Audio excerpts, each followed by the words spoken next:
Hello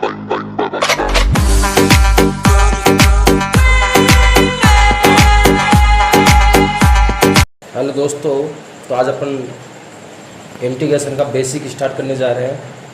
इससे पहले अपन ने डिफरेंशिएशन की प्रॉब्लम पढ़ी थी, उसका बेसिक पढ़ा था, और आज अपन पढ़ने जा रहे हैं इंटीग्रेशन। तो अपन बेसिक से स्टार्ट करते हैं ताकि आपको इंटीग्रेशन में किसी प्रकार की कोई समस्या ना हो। अगर अपन बेसिक फॉर्मूले की बात करते हैं कि इंटीग्रेशन का बेसिक फॉर्मूला क्या होता है, तो अपन लिखते हैं बेसिक फॉर्मूला। तो इंटीग्रेशन का बेसिक फॉर्मूला होता है, अगर कोई भी चीज़ अगर x की पावर n है तो x की पावर n का इंटीग्रेशन होगा x की पावर n प्लस 1 अपॉन में n प्लस 1। ये फॉर्मूला आपको याद रखना है स्टार्टिंग में, बाद में इसकी ज़रूरत नहीं पड़ेगी। आपको इतनी प्रैक्टिस हो जाएगी कि फॉर्मूला देखते ही आपके दिमाग में आ जाएगा। जैसे कि अपन कुछ एग्जांपल्स लेते हैं। सबसे पहले अपन इंटीग्रेशन को शो कैसे करते हैं, तो इंटीग्रेशन को शो करने के लिए एक साइन होता है ये, यहाँ पे अपन कोई फंक्शन ले सकते हैं f(x) और dx। तो ये होता है इंटीग्रेशन का साइन। यहाँ पे अपन कोई भी फंक्शन लेंगे, सपोज कीजिए जैसे अपन ने फंक्शन ले लिया y और उसका इंटीग्रेशन करना है अपन को dx, ठीक है। अब यहाँ पे सपोज कीजिए अपन ने एग्जांपल लिया कि अपन ने y बराबर मान लिया x की पावर n। क्या मान लिया अपन ने y बराबर x की पावर n। तो इंटीग्रेशन का फॉर्मूला क्या होता है, ये होता है इस प्रकार का साइन, इसका मतलब होता है सम। इसका मतलब क्या होता है, सम। तो y dx, तो यहाँ पे y की जगह अपन क्या रखेंगे, x की पावर n। तो x की पावर n dx। तो इसका इंटीग्रेशन अपन जब करते हैं तो x की पावर n का इंटीग्रेशन क्या होता है, x की पावर n प्लस 1 अपॉन में n प्लस 1। तो कीजिए x की पावर n प्लस 1 अपॉन में n प्लस 1 प्लस के c। यहाँ पे अपन ने c क्यों लगाया है कॉन्स्टेंट, क्योंकि ये यहाँ पे अपन ने लिमिट नहीं लगा रखी है। तो ये जो इंटीग्रेशन अपन ने किया है इनडेफिनेट इंटीग्रेशन किया है, यानी इसकी अपन को लिमिट नहीं पता कि कहाँ से कहाँ तक किया अपन ने। तो जब भी इंटीग्रेशन अगर अपन इनडेफिनेट करेंगे, यानी कि यहाँ पे अपन लिमिट का यूज़ नहीं करेंगे, तो यहाँ पे अपन एक कॉन्स्टेंट सी लगा देते हैं। इसका रीज़न मैं आपको आगे बताऊंगा कि यहाँ पे अपन ने सी क्यों लगाया है। चलो और एग्जाम्पल से अपन लेते हैं। ये तो पहला एग्जाम्पल हो गया आपका। दूसरा एग्जाम्पल अपन लेते हैं। सपोज कीजिए आपको करना है एक्स स्क्वायर का इंटीग्रेशन। किसका इंटीग्रेशन करना है, एक्स स्क्वायर का। तो एक्स स्क्वायर dx। तो इसका इंटीग्रेशन क्या होगा, फॉर्मूला आपके पास सामने, x की पावर n प्लस 1 अपॉन में n प्लस 1। तो कीजिए, तो x की पावर 2 प्लस 1 अपॉन में 2 प्लस 1 क्या जाएगा आपके पास, x³ 3 प्लस के c यहाँ पर कॉन्स्टेंट। और कीजिए आपको करना है x की पावर 4 का। तो x की पावर 4 dx का इंटीग्रेशन क्या हो जाएगा, x की पावर 4 प्लस 1 अपॉन में 4 प्लस 1, यानी क्या जाएगा आपके पास x5 अपॉन में 5 प्लस के c। इसी प्रकार अपन कोई सी संख्या कर सकते हैं। सपोज कीजिए आपको करना है 3x स्क्वायर का इंटीग्रेशन। किसका करना है, 3x स्क्वायर का इंटीग्रेशन। तो क्या आएगा 3 तो देखो यहाँ पे कांस्टेंट टर्म है, इसमें अपन को बिल्कुल छेड़छाड़ नहीं करनी है, इसको एज इट इज रख देंगे। अब बचा कि आपके पास वेरिएबल x स्क्वायर dx। तो अपन इंटीग्रेशन किसका करेंगे, x स्क्वायर का। तो x स्क्वायर का क्या हो जाएगा, x की पावर 2 प्लस 1 अपॉन में 2 प्लस 1। तो आपके पास क्या निकल के आ जाएगा, 3 एज इट इज। x की पावर 2 प्लस 1 क्या हो जाएगा, x³ अपॉन में 3। तो 3 से 3 कैंसिल हो गया, तो आपके पास क्या बच गया, x³ प्लस के c। इसी प्रकार और एग्जांपल ले लीजिए, आपकी जो मर्जी हो। जैसे कि 2x³ का करना हो आपको, तो इसका इंटीग्रेशन क्या हो जाएगा, 2 एज इट इज। x³ का क्या हो जाएगा, x की पावर 4 अपॉन में 4 प्लस के c। तो इस प्रकार अपन ने सारे एग्जांपल्स लिए इंटीग्रेशन के। आई होप आपको इन एग्जांपल्स में किसी प्रकार की कोई समस्या नहीं होगी। लेकिन अपन को एक चीज़ ध्यान रखनी है कि जब भी अपन इंटीग्रेशन करेंगे तो n का मान कभी भी -1 नहीं होना चाहिए।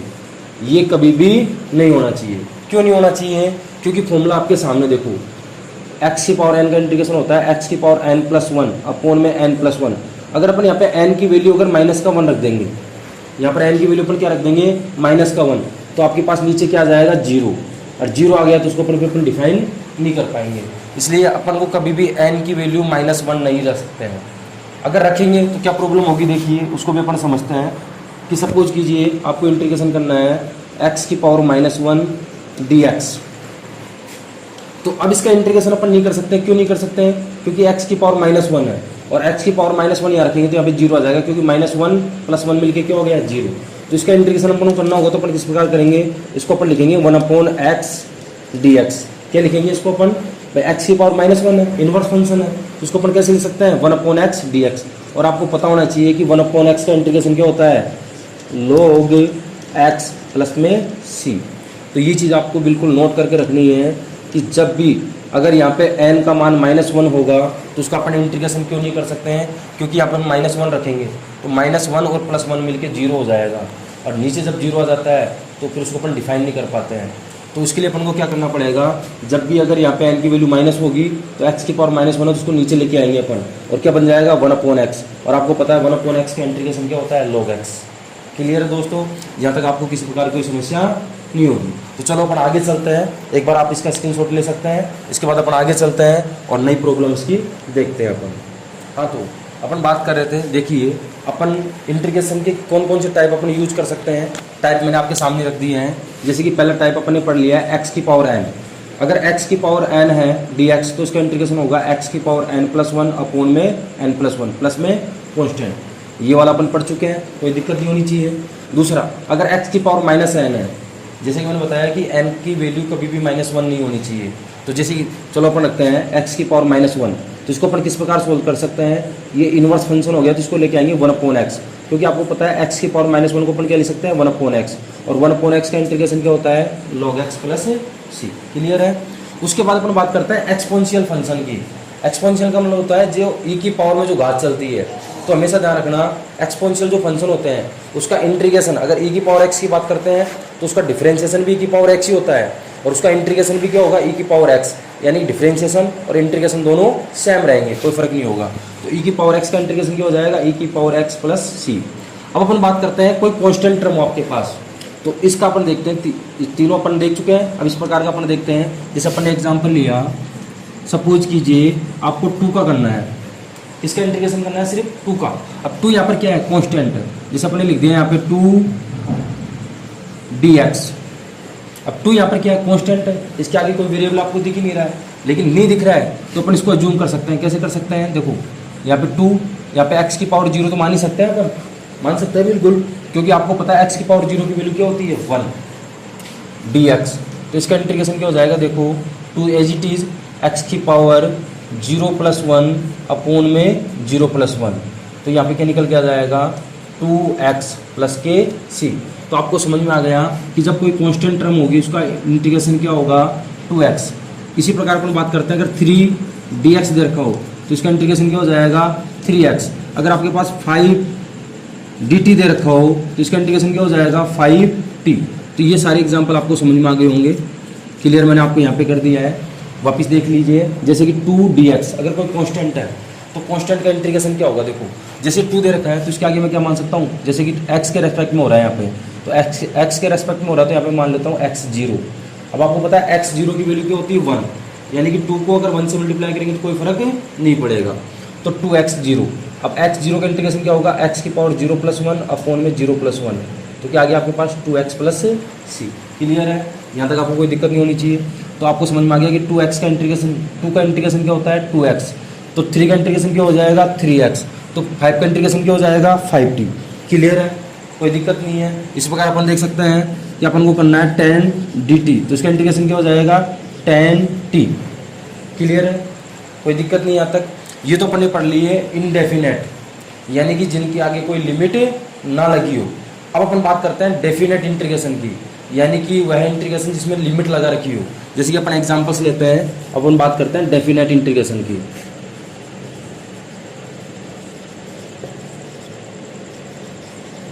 तो डेफिनेट इंटीग्रेशन किस प्रकार होंगे, सपोज कीजिए आपके पास कोई फंक्शन होगा यहाँ पे f(x) dx, इसमें लिमिट लगी होगी x1 से लेके x2 तक, इस प्रकार लिमिट लगी होगी यहाँ पे।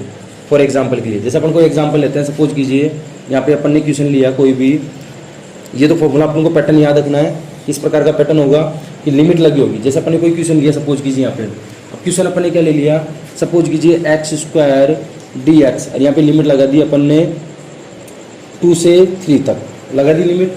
तो वही सेम प्रोसेस है, कोई दिक्कत नहीं है। इंटीग्रेशन कैसे करेंगे अपन, देखो x², तो x² का इंटीग्रेशन क्या हो जाएगा x की पावर 2+1 अपॉन में 2+1 हो गया इंटीग्रेशन। अब अपन को क्या लगानी है यहाँ पे लिमिट, तो लिमिट कहाँ से कहाँ तक, 2 से 3 तक। It's clear. तो देखिए क्या आएगा, x की पावर 3 अपॉन में 3, लिमिट कहाँ से कहाँ तक 2 से 3 तक। अब लिमिट रखने का एक तरीका होता है लिमिट अपन कैसे रखते हैं हमेशा, upper limit minus lower limit. Limit का फॉर्मूला क्या होगा, upper limit minus lower limit. तो अपर लिमिट क्या है यहाँ पे 3, तो x की जगह क्या रख दोगे 3 का क्यूब अपॉन में 3 माइनस लोअर लिमिट कितनी यहाँ पे 2, तो 2 का क्यूब अपॉन में 3। सोल्व कर दीजिए इसको,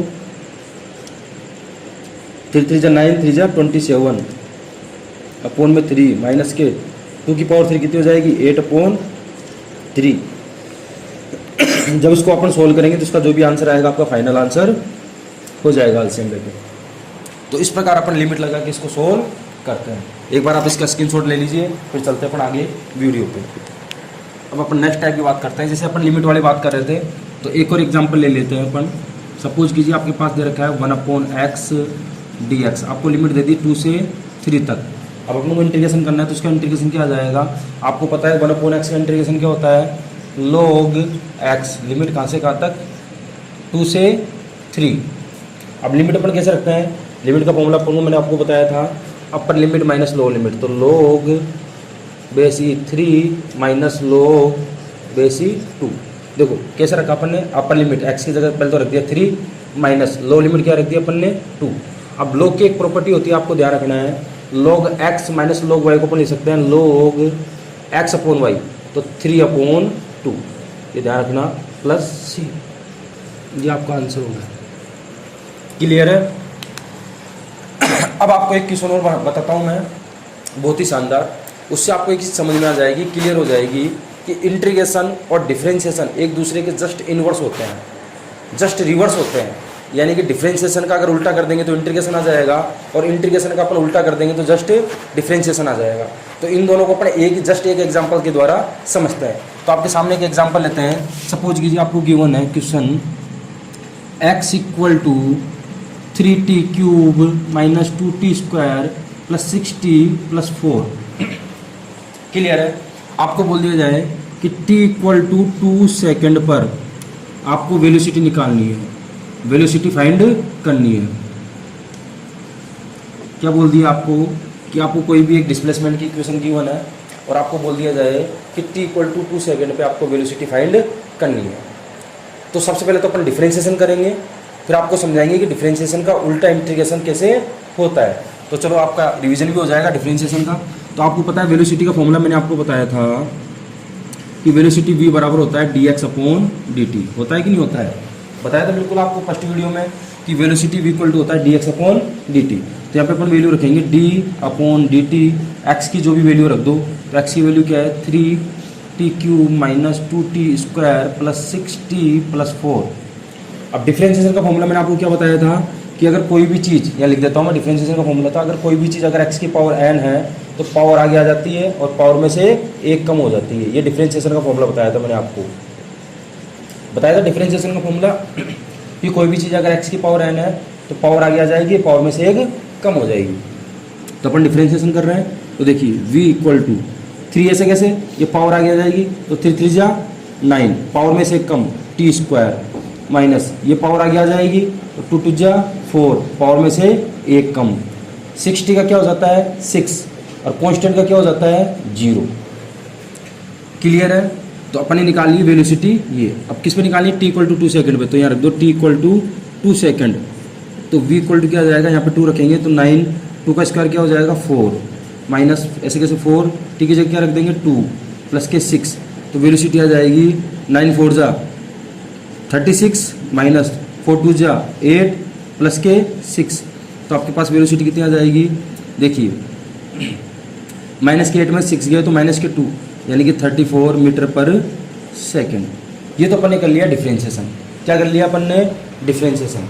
अब सपोज कीजिए इस क्वेश्चन को मैं जस्ट उल्टा कर देता हूँ। जैसे कि मैं ये वैल्यू उठा के रख देता हूँ आपके सामने, ये वैल्यू उठा के रख सकता हूँ। जैसे आपको क्वेश्चन दे दिया, सपोज कीजिए यही क्वेश्चन मैं बना देता हूँ कि आपको गिवन है velocity v equal to 90 square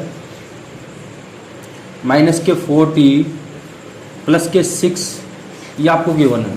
आपको बोल दिया जाए फाइंड डिस्प्लेसमेंट, डिस्प्लेसमेंट यानी कि आपको पूछ लिया है x ज्ञात करना है आपको। यानी कि पहले तो आपको x दे रखा था और आपको v फाइंड करना था। डिस्प्लेसमेंट से आपको वेलोसिटी पे आना था। अब आपको क्या दे दिया, जस्ट उल्टा दे दिया, आपको वेलोसिटी दे दी है और डिस्प्लेसमेंट पे आना है, तो समस्या हो गई। तो इस समस्या को दूर करने के लिए अपने क्या पढ़ लिया है, इंटीग्रेशन। तो देखिए उसका यूज करते हैं इंटीग्रेशन का।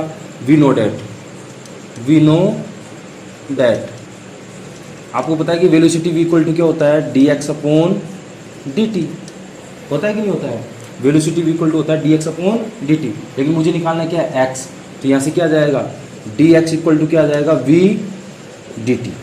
क्लियर है, dx इक्वल टू क्या आ जाएगा, v dt। अब मैं क्या करूँगा, टेकिंग इंटीग्रेशन बोथ साइड, दोनों तरफ मैं क्या कर दूंगा, इंटीग्रेशन कर दूंगा। क्यों, क्योंकि मुझे पता है dx का इंटीग्रेशन क्या होगा, x, तो दोनों तरफ अपन ने क्या कर दिया, इंटीग्रेशन कर दिया। तो देखिए dx का इंटीग्रेशन तो हो गया x, यहाँ पे v की वैल्यू रखो जो भी थी, तो v की वैल्यू मैंने उठा के रखी 9t square minus 4t plus के 6 dt रख दी। अब कीजिए इंटीग्रेशन, तो x इक्वल टू, देखो 9 तो ऐसे कैसे, t की पावर 2 का इंटीग्रेशन क्या होता है, t क्यूब बाई 3, क्योंकि फॉर्मूला मैंने आपको बता दिया था, अभी समझा दिया था कि x की पावर n+1 अपॉन n+1। चलो वापस ये लिख देता हूँ फॉर्मूला, इंटीग्रेशन का फॉर्मूला। तो इंटीग्रेशन का फॉर्मूला होता है, अगर कोई भी चीज़ x की पावर n है तो x की पावर n+1 अपॉन में n+1। तो देखो 9 तो कांस्टेंट ऐसे कैसे, t की पावर 2, तो 2+1 अपॉन में 2+1, तो t क्यूब बाई 3 माइनस 4 ऐसे कैसे, t का क्या हो जाएगा, t स्क्वायर बाई 2 प्लस अभी बताया था मैंने 6 का कितना हो जाएगा, 6t, 2 का कितना हो गया था 2t, 3 का कितना हो गया था 3t, 5 का कितना हो गया था 5t, तो 6 का इंटीग्रेशन क्या हो जाएगा 6t। तो देखिए इससे कितने बार कट गया, 3 बार, इससे कितने बार कट गया 2 बार, तो x बराबर आपके पास क्या आ गया, देखिए 3t cube minus 2t square plus 6t। अब ये चीज़ तो आपके पास आ गई है, देखिए ये सारी चीज़ आपके पास आ गई है ना, देखिए ये वाली पूरी चीज़ आपके पास आ गई है, लेकिन ये 4 नहीं आ रहा आपके पास, इस 4 को अपन फाइंड नहीं कर सकते हैं। इसलिए जब भी अपन इंटीग्रेशन करते थे उसके आगे कांस्टेंट लगा देते थे, नहीं लगाते थे कांस्टेंट। देखो ये पूरी वैल्यू तो आपके पास आ गई है कंप्लीटली, लेकिन ये 4 नहीं आ पाया। क्यों नहीं आ पाया, क्योंकि यहाँ पे जो कांस्टेंट था उसका अपन ने डिफरेंशिएशन किया था, उसको 0 कर दिया था। अब अपन को पता नहीं किस वैल्यू को अपन ने 0 कर दिया, इसलिए अपन जब भी इंटीग्रेशन करते हैं ना इन अनडिफाइंड क्वांटिटी का, जिसको अपन डिफाइन नहीं कर सकते हैं, तो उसके आगे अपन कांस्टेंट लगाते हैं। अब आपको समझ में आ गया होगा कि अपन कांस्टेंट क्यों लगा रहे थे इंटीग्रेशन के आगे, क्यों, क्योंकि देखो इस सारी टर्म्स तो आ गई, 3t क्यूब भी आ गया, माइनस के 2t स्क्वायर भी आ गया, प्लस के 6t भी आ गया, लेकिन 4 अपन फाइंड नहीं कर पाए।